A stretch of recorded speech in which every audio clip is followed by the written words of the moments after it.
Capítulo 9. O primeiro reinado de Dom Pedro, uma cidadania limitada. Boa tarde. Vou falar sobre o capítulo 9.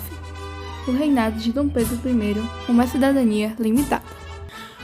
O reinado começa com a independência do país, que nessa época foi comemorada 12 de outubro, que também era aniversário de Dom Pedro I, e uma multidão, como vocês veem na imagem, compareceu à festa de sua aclamação, e durante anos foram passando, a data da aclamação de Dom Pedro I era comemorada como o Dia da Emancipação Política do Brasil.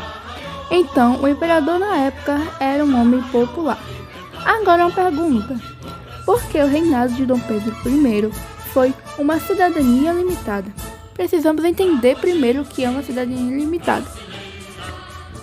É quando as pessoas não podem participar ativamente da vida e do governo do seu povo.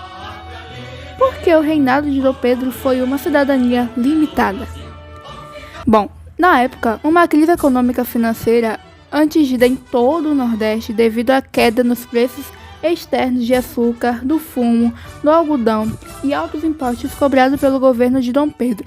Ao mesmo tempo, altos constantes nos preços dos alimentos e dos aluguéis castigavam a população pobre. Então, já sabemos por que o reinado dele foi uma cidadania limitada. Na época, a independência não foi aceita no país todo. Em várias províncias brasileiras como Bahia, Piauí, Grão, Pará, Ceará, Maranhão e província Simpastina. O povo não queria se juntar ao governo de Dom Pedro I, queria se tornar províncias independentes. Então o povo pegou em armas para combater militares fiéis a Portugal. O Brasil também foi reconhecido por membros por outros países, como pelos Estados Unidos, que foi o primeiro país a reconhecer a independência do Brasil.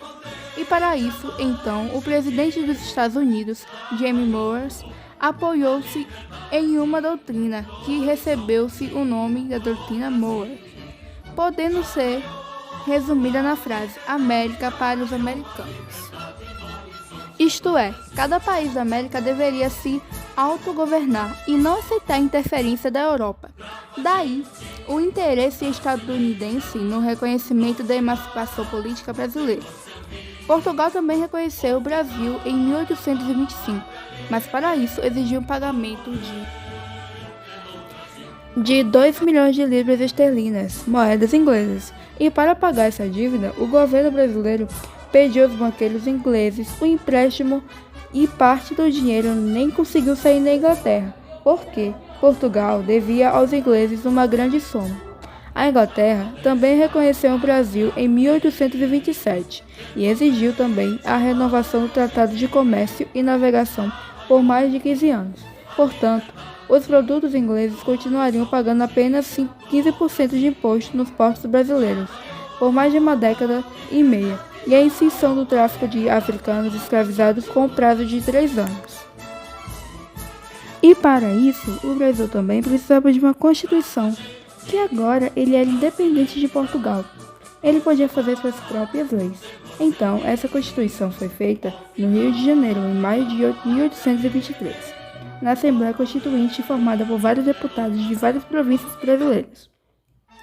Então, depois de intensos debates, os deputados apresentaram um projeto de Constituição que limitava os poderes de Dom Pedro I, proibindo de dissolver a Câmara dos Deputados. E claro, o imperador reagiu mal a essa proibição. Começaram a surgir, então, divergências entre o imperador e os deputados. Os deputados ficaram presos no prédio a noite toda acordados, debatendo a situação. Daí, aquela noite foi conhecida como a Noite da Agonia. Na manhã seguinte, Dom Pedro I mandou seus soldados fecharem a Assembleia e prenderem vários deputados ali reunidos. Um dos foi José Bonifácio e seu irmão Antônio Carlos, principal redatador do projeto de Constituição. Foram presos e expulsos do país. Então, Dom Pedro I escolheu pessoas de sua confiança para elaborar a nova Constituição. Essa foi Outor da Gama. Em 25 de março de 1824, apresentava todos os interesses autoritários do imperador de definir os três poderes: legislativo, executivo e judiciário.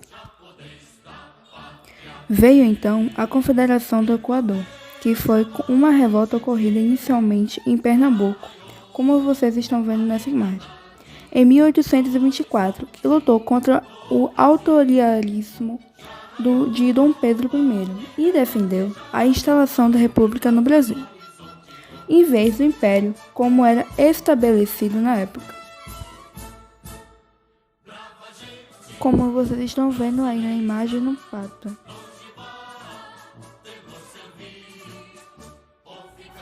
Dom Pedro I foi ficando cada vez mais impopular, porque a Confederação do Equador contribuiu para derrubar a popularidade de Dom Pedro I, que tinha no início do seu governo, além do autoritário. Dom Pedro I mostrava-se incompetente para resolver a crise econômica e financeira que o país atravessava, que foi o que eu falei no início, que estava no Nordeste. Ano após ano, a balança comercial brasileira apresentava-se negativa, ou seja, o valor gasto com as importações era maior do que o ganho com as importações. Para fazer frente às suas despesas, Dom Pedro I pediu empréstimo aos bancos estrangeiros e emitia moeda. Isso gerava uma inflação. Conforme os preços dos alimentos e dos aluguéis subia, a popularidade do imperador diminuía.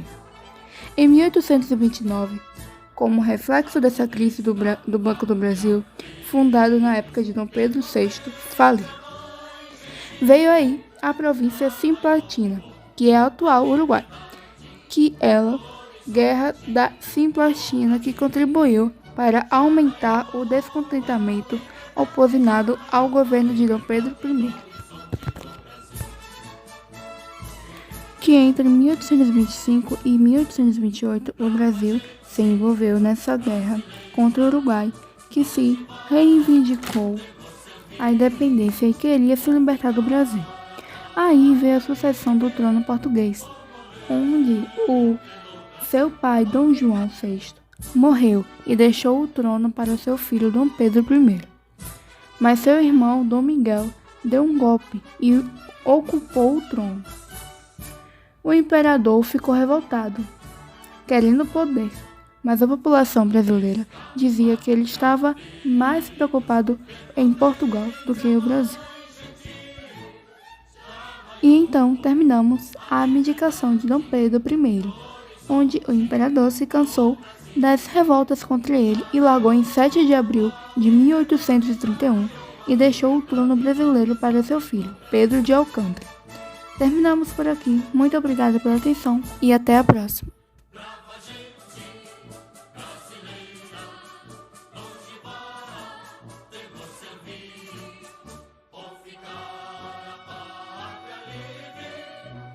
Independência ou morte!